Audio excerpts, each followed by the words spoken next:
Bueno, y continuando con este entrenamiento, vamos a ver la parte 2. Vamos entonces a hablar de las grasas, que también son un nutriente bien importante dentro de nuestra alimentación. Recordemos que las grasas son un macronutriente. Recordemos también que este macronutriente nos aporta 9 kilocalorías por gramo, o sea, es el nutriente que más calorías aporta. Pero también vamos a hablar de unos datos interesantes, adicional de hablar de calorías, vamos a conocer un poco también de la historia de las grasas y vamos a ver la importancia que ha tenido también a través de la historia y a través de la vida de las personas, de cada uno de nosotros. ¿Sabías que las grasas y los aceites están presentes en todo momento de nuestra vida? Y ahí yo les llamo la atención.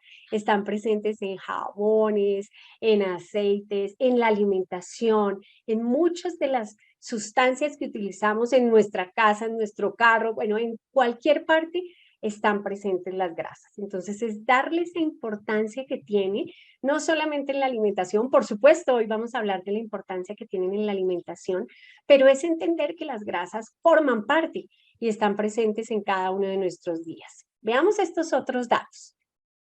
Las grasas, veamos el origen de cada una de las palabras. La palabra grasa se deriva del latín crassus, que quería decir denso, grueso, incluso en otras expresiones como sucio. Entonces empezamos a ver que esa característica más como de la textura está en la palabra grasa. Y empezamos a ver también la palabra lípido, que se origina del griego lipos, ¿sí? Y que dice que son estas grasas para alimentarse. Se empezaba a hacer como esa clasificación. Incluso grasas para unciones sagradas. Entonces vean que también se le empieza a dar otra connotación a este tipo de elemento en la vida de los antepasados. Y la palabra aceite se origina del latín óleo, ¿sí? Que a su vez se deriva del griego elaca, que significa olivo. Y entonces empezamos a entender esa relación que tienen los aceites, las grasas y esas sustancias que utilizamos, como les decía. También tengo otros datos aquí, y es que las materias grasas han sido utilizadas desde épocas ancestrales. Para alimentación, ¿cierto? Se utilizó en cocina, ¿cierto? Para protección, incluso los gladiadores romanos se aplicaban ciertos tipos de grasas en su piel para hidratarla y para protegerse en los momentos de los combates. Y también como combustible. Una de las funciones que más nos trae hoy aquí y es lo que tiene que ver con la alimentación, y es hablar del señor William Prout, que era un químico inglés, que gracias a él, en 1827, dio el conocimiento acerca de la función de la grasa como tal, como parte de la alimentación y como un macronutriente. Entonces veamos que a través de la historia, como les mencionaba, vamos reconociendo esa función de este macronutriente que nos trae hoy aquí. Entonces, repetirles que son las grasas, son un macronutriente que hace una parte importante de nuestra alimentación, que cumple funciones bastante interesantes, las cuales vamos a ver en este momento. Y una de esas es que me ayuda a absorber las vitaminas liposolubles. Recordemos, las vitaminas liposolubles son la A, la D, la E y la K. Sin grasas, esas vitaminas no las podríamos absorber correctamente. Entonces, vean que empezamos a darnos cuenta de funciones también esenciales. ¿Por qué queremos traer y por qué hablamos ahora de estos nutrientes? Porque también recibimos mucha información que nos habla de manera negativa de ciertos nutrientes y es encontrar el por qué debo consumirlas. Yo siempre digo, no es comer por comer o porque me lo dijeron o porque, sino que la invitación aquí es a que seamos críticos con los nutrientes que escogemos para incluir en nuestra alimentación. Veamos entonces más funciones interesantes de la grasa. Me ayudan a apoyar el funcionamiento de las células, de la mayoría de las células. Si hablamos de grasa, las grasas forman parte de las membranas de las células, entonces ahí empezamos a entender otra de esas funciones.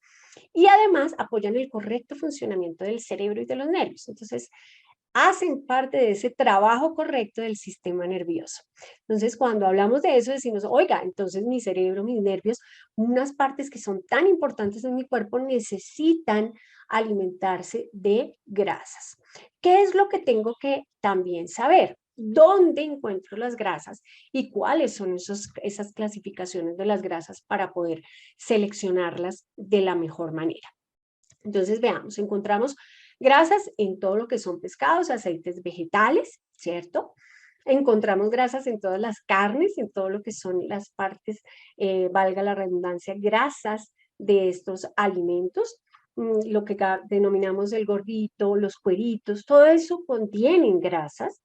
También encontramos en margarinas, en otros tipos de aceites o en otros tipos de esparcibles, ¿sí? Encontramos grasas en semillas, en frutos secos. Y encontramos otras grasas en lo que nosotros denominamos como grasas ocultas, que son esas grasas que a veces no nos damos cuenta que están ahí, pero que están ahí. ¿En qué productos? Productos de paquete o productos industrializados o en productos en los que nosotros no hemos identificado la presencia de este nutriente, pero que está ahí.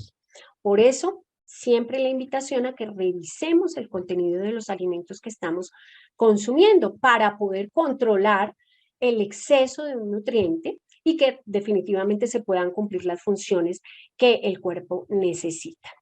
Veamos otra clasificación. Esta imagen me daría para hablar, creo que muchas horas. No nos vamos a detener. Esto es una clasificación de las grasas de acuerdo a la estructura química, pero es para que también vayamos teniendo como presente algunos términos que vamos escuchando en muchas partes o información que vamos recibiendo. Entonces veamos, de acuerdo a esa estructura química se dividen en ácidos grasos saturados, ácidos grasos monoinsaturados y ácidos grasos poliinsaturados. Algunos de estos ácidos grasos poliinsaturados son esenciales. Así que, ¿qué quiere decir? Que el cuerpo los necesita, es incapaz de producirlos y lo que tenemos que hacer es consumirlos a través de la alimentación. Entonces, ¿cuáles son o cuáles serían algunos ejemplos de esos ácidos grasos poliinsaturados? Los omega 6 y los omega 3. Entonces, ¿qué fuentes tenemos? Tenemos aceites de semillas como girasol, maíz, lo tenemos también en los frutos secos, en las almendras, algunos cereales aportan este tipo de grasas, y los omega 3 que también están en las fuentes que acabo de mencionar y en pescados y mariscos. Entonces veamos que ahí ya vamos teniendo una pista de cuáles serían esos alimentos que yo debo incluir en mi alimentación para tener un adecuado aporte, sobre todo estos ácidos grasos poliinsaturados que a veces no encontramos de manera tan frecuente. Y tenemos otra clasificación que son los ácidos grasos trans, que están de manera natural dentro de alimentos como la grasa de la leche y de la carne de res, pero que también están presentes en muchos alimentos industrializados. Entonces, por eso es importante entender cuál es el consumo de grasas que tengo y cuál es la calidad de grasas que estoy incluyendo en mi alimentación. No quiere decir que alguna sea terrible, que deba eliminarla totalmente, sino es la cantidad. Las que menos se recomiendan o que debemos tener un aporte mucho más bajo son los ácidos grasos trans y los ácidos grasos saturados. Veamos entonces cuáles serían las recomendaciones de consumo de las grasas para la población colombiana. Entonces, se habla de, en general, del 20 al 30% del valor calórico total de grasas. Entonces, cuando hablamos de porcentajes a veces nos confundimos, pero ¿qué quiere decir eso? Que de mi dieta, más o menos de ese valor de calorías totales, del 20 al 30% debe provenir de las grasas. Pero necesito saber de esa clasificación que di ahora, cuál sería la recomendación. Entonces, vean, ácidos grasos poliinsaturados, omega 6 del 5 al 10%, omega 3 del 0.6 al 1.2%, y a veces uno dice, pero esos porcentajes son bajitos, pero como no muchos alimentos los aportan, por eso debemos hacer una mejor selección de los alimentos. Y lo que les decía ahora, ácidos grasos trans menos del 1%, o sea, la cantidad es mucho más pequeñita. Y aquí mencionamos la cantidad de colesterol también para tenerlo presente en estas recomendaciones de consumo, que sería menos de 300 miligramos por día. ¿Por qué estamos dando estos datos? Para que ustedes empiecen a revisar la información de los alimentos que consumen y seamos un poco más responsables en el consumo de esos alimentos que hacemos día a día. Veamos entonces ahora unos consejos para tener un adecuado consumo de grasas. ya entonces diríamos, no, entonces tengo que quitar muchas cosas de mi alimentación. No, lo que tengo que hacer es hacer una mejor selección de esos alimentos que contienen grasa. Entonces, aquí, ¿qué recomendaciones tenemos? Ojalá pescado o pollo. Y si voy a consumir carne roja, que sea magra, o sea, bajas en grasa. Lo mismo los pescados. A veces decimos es que yo como pescado todos los días. Trata de que esos pescados no tengan un alto contenido de grasa, o lo mismo el pollo. ¿Mm? Cocinar, ojalá los alimentos que sean al horno, a la parrilla, o que utilicemos técnicas como guisados al vapor, en lugar de utilizar técnicas como fritos o los apanados, que tienen un alto contenido de grasa, que no requerimos. Entonces vean que encontramos grasa de manera natural, también en los procesos de cocción, pero a veces cuando hacemos una inadecuada selección, tenemos un excesivo consumo de este macronutriente. ¿Qué recomendamos también? Consumir preferiblemente lácteos que sean bajos en grasa o descremados, que las salsas que consumimos no sean a base de cremas o de quesos, porque ese aporte va a ser mucho más alto en este nutriente. Y en lo posible escoger un aceite que sea de origen vegetal, podemos escoger canola, oliva, girasol, el aceite que sea de su preferencia, pero que sea preferiblemente, como les digo, de origen vegetal. Mi recomendación siempre, leer la información nutricional de todos los productos. No solamente a veces nos fijamos en la calidad del aceite y uno dice, yo compro un muy buen aceite, pero no nos damos cuenta de otros productos que estamos incluyendo en nuestra alimentación. ¿Qué me gusta y qué estamos haciendo también la invitación? Que empecemos como consumidores responsables a hacer comparación de las etiquetas de los productos. Entonces, si yo voy a comprar un tipo de queso, ¿qué puedo hacer? Comparar cuánta grasa tiene y qué tipo de grasa tiene para elegir el mejor. ¿Mm? ¿Cuál es uno de los retos que se nos presenta día a día cuando comemos fuera de casa? Entonces, aquí, ¿cuál es la recomendación?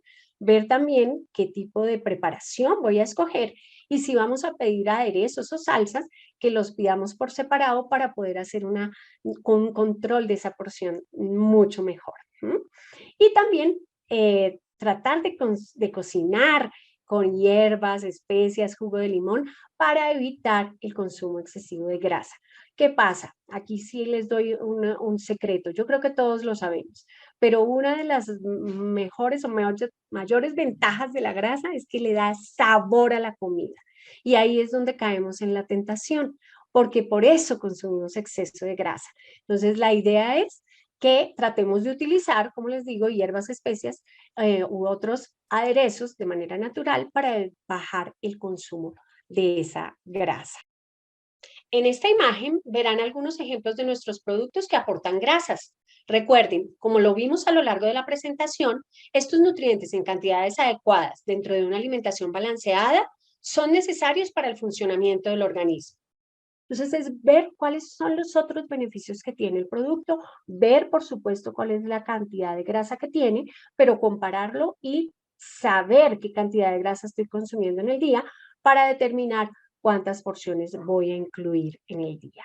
Entonces, recordemos también que es importante considerar la selección de alimentos y el consumo de nutrientes en el marco de una alimentación balanceada y de un estilo de vida activo.